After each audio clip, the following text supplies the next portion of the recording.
Selamat siang.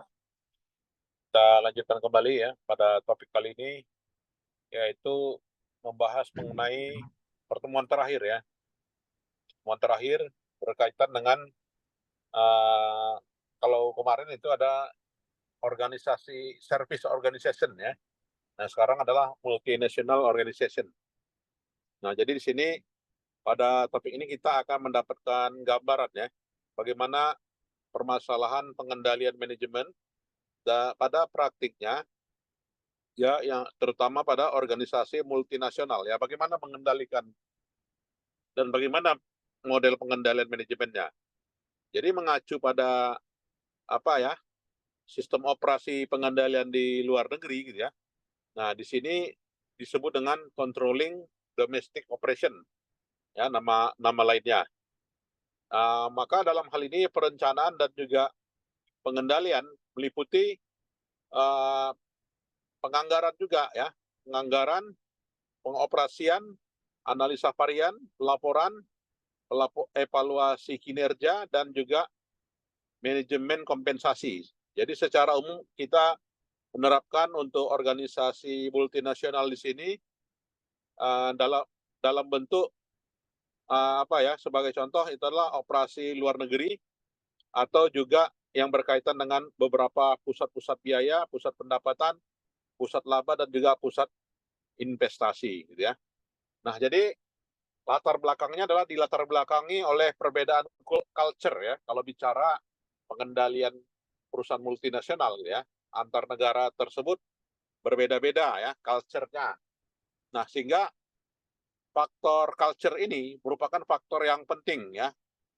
Faktor yang penting untuk melihat sejauh mana pengaruh pengendalian manajemen ini uh, da, yang dalam hal ini bisa mengendalikan perbedaan kultural antar negara. Jadi didefinisikan bahwasanya perusahaan multinasional di sini beroperasi dalam dalam bentuk apa ya, perbedaan budaya, dan perbedaan budaya di sini mengacu pada bagaimana pengendalian antara satu perusahaan dengan anak perusahaan gitu ya, subsidiary. Dan dalam organisasi atau juga dalam lingkup kenegaraan, maka yang namanya culture di sini mengacu pada nilai ya, pada nilai yang diasumsikan adalah suatu norma ya, adalah suatu perilaku. Nah, ini. Maka dalam hal ini berdasarkan pada Hofstede ya, menyatakan bahwasanya culture di sini dapat dikelompokkan pada 4 dimensi. Nah, dimensi yang pertama adalah dimensi jarak kekuasaan. Jarak kekuasaan. Kenapa jarak kekuasaan ini adalah dimensi pembeda? Karena semakin tinggi jarak kekuasaan, maka kultur budaya di Filipina, di Venezuela, atau juga di Meksiko ini memerlukan power culture yang berbeda dengan negara Denmark, Australia ya, atau di negara Eropa ya. Artinya negara Amerika Latin itu culture-nya berbeda ya dengan negara-negara Asia itu ya. Nah, itu ada perbedaannya. Selain itu juga individualisme ya, atau juga kolektivisme yang mengacu kepada apa ya, nilai-nilai individual yang melekat ya pada suatu grup. Nah, jadi faktor individual kolektivisme faktor yang mempengaruhi. Selain itu adalah uncertainty avoidance, menghindari hal-hal yang tidak pasti. Jadi menghindari hal-hal yang tidak pasti di sini mengacu kepada situasi ya, atau juga faktor ketidakpastian yang tinggi antara satu budaya dengan budaya yang lain. Selain itu, selain dari faktor uncertainty, yaitu masculinity. Nah, jadi faktor masculinity di sini mengacu kepada dominannya itu adalah jenis kelamin ya.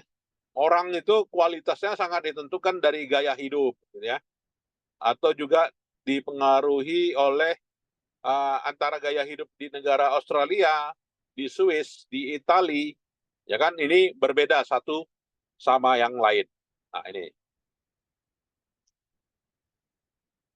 Nah, sehingga dilakukanlah yang namanya transfer pricing.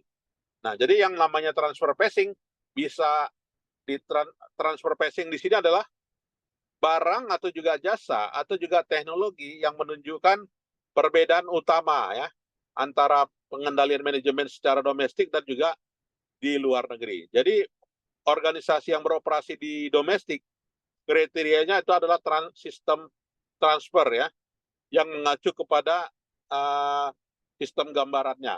Jadi yang ditransfer itu apa sih? Faktor pajak ya, kemudian juga faktor regulasi pemerintah, kemudian tarif ya, kemudian foreign exchange control, kemudian fund accumulation dan juga joint venture. Nah, ini faktor-faktor yang mempengaruhi dilakukannya transfer pricing atau tidak. Nah, kita bisa melihat dari kasus di sini ya, bagaimana metode transfer pricing di sini dilakukan pada perusahaan luar negeri. Ada perusahaan yang berlokasi di Kanada, ya kan? Ada yang beroperasi di Jepang, ya. Ada yang beroperasi di United Kingdom atau juga ada yang di United States.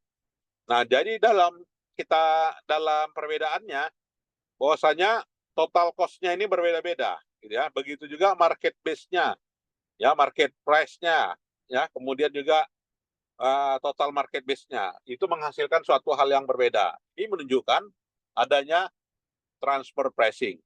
Nah, itu ya.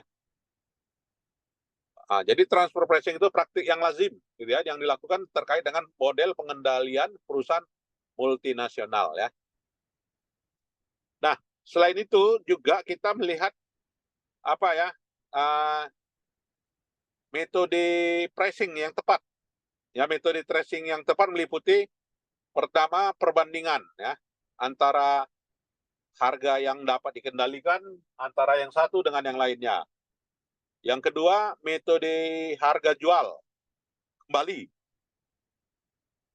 Yang ketiga, metode cost plus, gitu ya. Metode yang keempat itu adalah metode cost plus method. Nah, jadi itu faktor-faktor yang mempengaruhinya.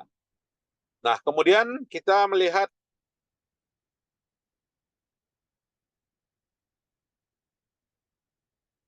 faktor lainnya selain dari transfer pricing, apalagi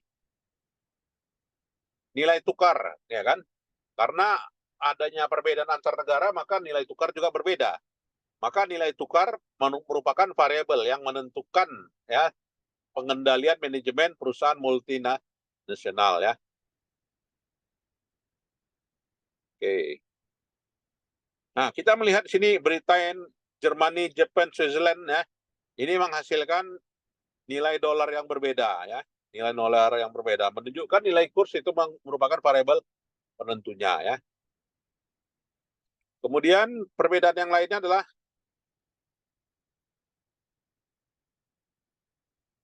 bicara isu-isu desain sistem pengendalian, maka di sini isunya mulai dari isu translasi. Nah, isu translasi di sini berupa isu yang menggambarkan ya anggaran ya secara aktual antara satu induk dengan anak perusahaan ya. Nah, itu ya.